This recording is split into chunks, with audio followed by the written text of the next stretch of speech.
솔로우 성장 모형의 두 번째 임플리케이션을 한번 생각해 보겠습니다. 스테디 스테이트 바깥에서요. 두 번째는 두 나라의 1인당 GDP 수준은 같은데 지금 현재 1인당 GDP 수준이 같습니다. 두 국가 모두 스테디 스테이트에 들어가지 않았고 스테디 스테이트보다 더 많은 자본 스탁을 축적하고 있는 것은 아니고요. 스테디 스테이트보다 더 적은 자본 스탁을 축적하고 있어서 계속해서 자본이 증가하는 상태라고 우리가 가정을 하겠습니다. 두 국가의 1인당 GDP 수준은 같은데 투자율이 서로 달라요. 지금 현재 1인당 GDP 수준은 같고 투자율은 서로 다릅니다. 자, 이게 어떤 의미일까요? 마찬가지로 여기에서도 두 국가의 생산성 동일하고요. 두 국가의 자본의 쉐어 알파 동일하고 감가상각률도 동일합니다. 그런데 뭐가 다르냐면 컨트리 1의 투자율과 컨트리 2의 투자율이 서로 달라요.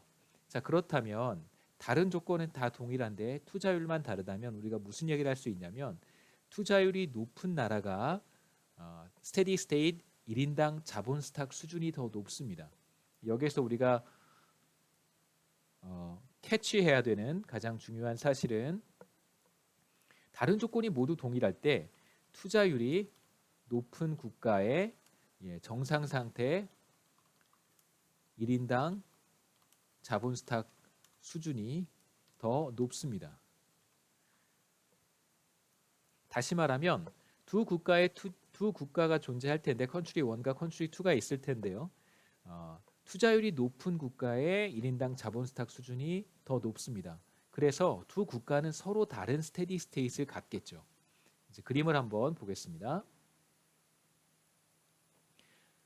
자, 다른 모든 조건은 동일하기 때문에 컨트리 1과 컨트리 2의 생산 함수는 다르지 않아요. 그러니까 A와 알파가 서로 같기 때문에 두 국가의 생산 함수는 동일합니다.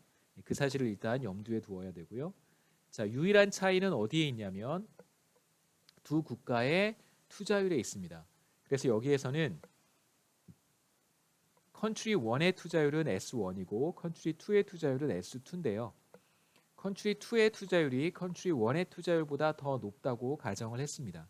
자, 그러면 투자율이 높은 국가의 스테디 스테이트 1인당 자본 스탁 수준이 더 높기 때문에 당연히 두 국가의 스테디 스테이트 수준은 다를 거고요.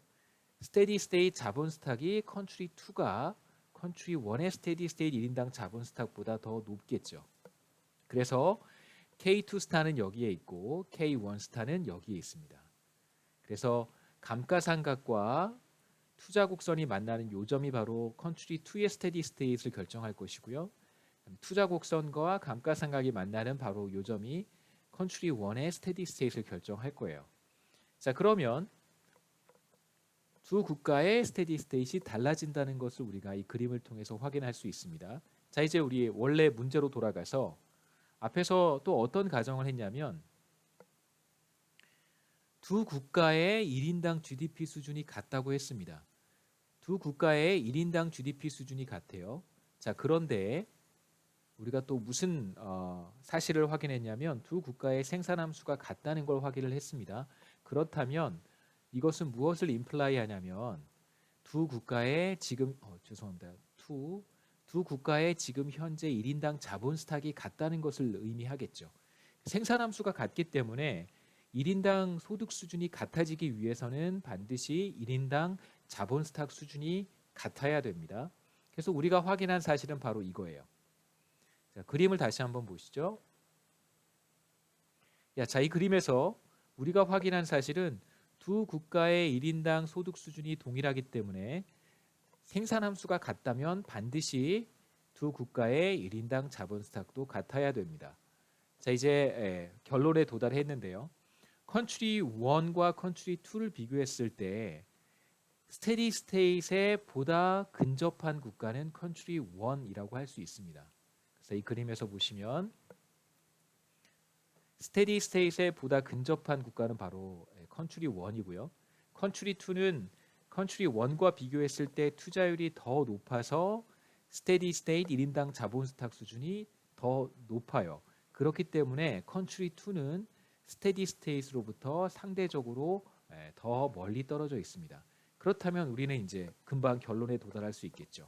스테디 스테이트로부터 멀리 떨어져 있으면 있을수록 자본 스탁 1인당 자본 스탁을 기준으로 했을 때 스테디 스테이트 1인당 자본 스탁 수준보다 지금 현재 자본 스탁 수준이 그 차이가 크면 클수록 1인당 자본 스탁의 증가율이 더 높다고 했습니다.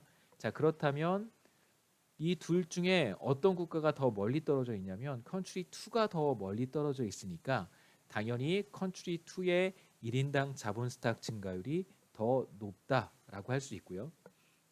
그래서 K의 증가율, GK라고 할까요? Growth Rate of K1이 Growth Rate of K2와 비교했을 때 이게 더 크다는 뜻이겠죠. 그래서 1인당 소득 수준의 증가율도 컨트리 2에서 더 높다라고 우리가 얘기할 수 있습니다. 제가 정리를 했는데 한번 보시죠.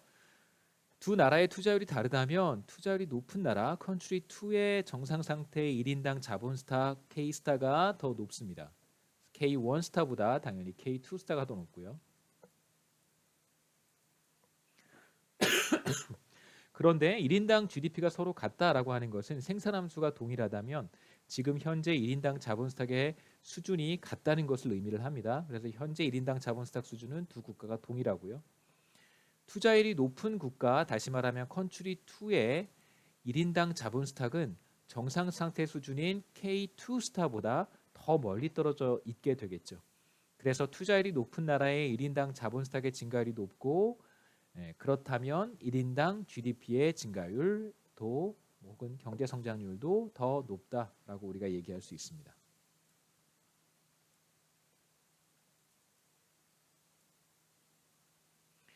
그 다음에 이제 우리가 컨버전스와 관련해서 데이터를 한번 보고 싶은데요. 솔로우 성장 모형의 첫 번째 예측에 따르면 우리가 솔로우 성장 모형에서 어떤 얘기를 했냐면 모든 죄송합니다. 첫 번째 우리 임플리케이션 다시 한번 돌아가 볼까요? 1번. 자, 이겁니다. 그러니까 두 국가가 모든 측면에서 다 동일해요. 다시 말하면 스테디 스테이트이 같습니다. 그런데 지금 현재 자본 스탁을 얼마나 많이 보유하고 있는가에서만 차이가 있어요. 또는 지금 현재 소득 수준에서만 차이를 보여요. 그렇다면 소득 수준이 낮은 국가가 더 빨리 성장한다라고 하는 결론을 첫 번째에서 우리가 얻었습니다. 자, 이제 우리 슬라이드 페이지 몇 페이지인가요? 다시 47페이지로 돌아와서 여기 밑에 있네요. 47페이지로 돌아와서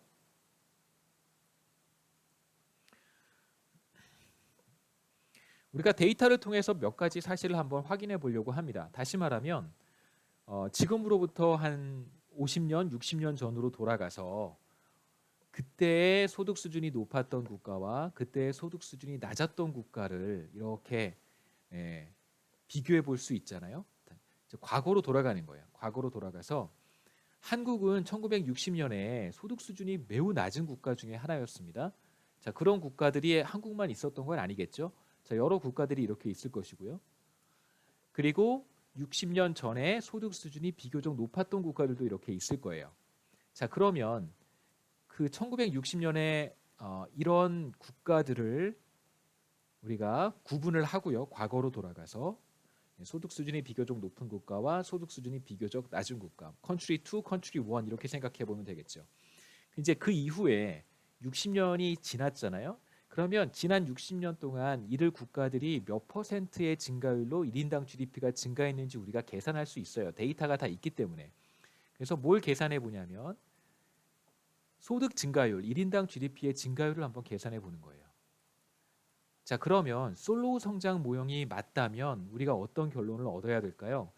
이들 국가들의 1인당 GDP의 증가율이 이들 국가들의 1인당 GDP의 증가율보다 더 높아야 됩니다. 그게 지금 우리가 솔로우 성장 모형으로부터 얻은 첫 번째 결론이었었어요. 다시 말씀드리면 우리가 기본적으로 어떤 전제를 바탕에 두고 있냐면 이들 국가들과 이들 국가들은 본질적으로 같아요. 그러니까 생산성도 같고 자본의 쉐어도 같고 감가상각률도 동일합니다. 기본적으로 동일해요. 하지만 무슨 차이가 있냐면 happen to be 이들 국가들은 소득 수준이 높았고 happen to be 이들 국가들은 소득 수준이 낮았어요.